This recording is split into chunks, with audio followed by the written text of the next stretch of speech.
भाजपनं आम्हाला हिंदुत्व शिकवण्याची गरज नाही. वक्फ सुधारणा विधेयक आणि हिंदुत्वाचा काय संबंध, असा सवाल संजय राऊत उपस्थित करतायत. आम्ही हिंदुत्वाचे मूळ शिलेदार असल्याचं देखील राऊतांनी स्पष्टच केलंय.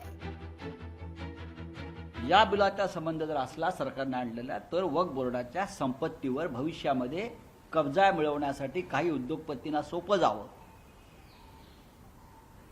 त्यासाठी या बिलाचं स्पष्ट प्रयोजन दिसत आहे. हा त्यांच्या लाखो कोटी रुपयांच्या प्रॉपर्ट्या जमिनींसंदर्भातला विषय.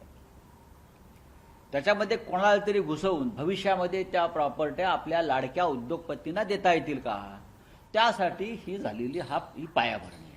हे मला स्पष्ट दिसतंय, आम्हाला स्पष्ट दिसतंय. देवेंद्र फडणवीस यांनी आम्हाला बाळासाहेब ठाकरे हिंदू हृदय सम्राट आणि शिवसेना शिकवू नये आणि हिंदुत्व अजिबात शिकवू नये.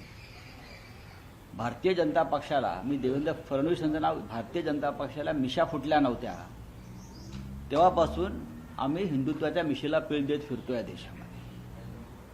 आम्हाला त्यांनी हिंदुत्व अजिबात शिकवू नये आणि वक्फच्या बिलाचा आणि हिंदुत्वाचा काही संबंध नाही. वक्फ बोर्डासंदर्भात जे बिल आलं आहे त्यात काही सुधारणा सरकार करू इच्छित आहे आणि त्या सुधारणांना या देशामध्ये फक्त मुसलमानांचा विरोध आहे असं नाही.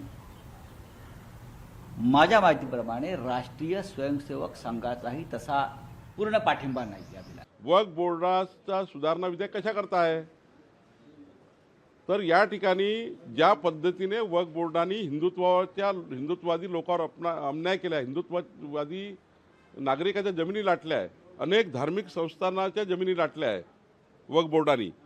आता हिंदू धार्मिक संस्थानाच्या जमिनी लाटल्या वक्फ बोर्डाने, त्या जमिनी हिंदू नागरिकाच्या नाही, हिंदू संस्थानाच्या आहेत.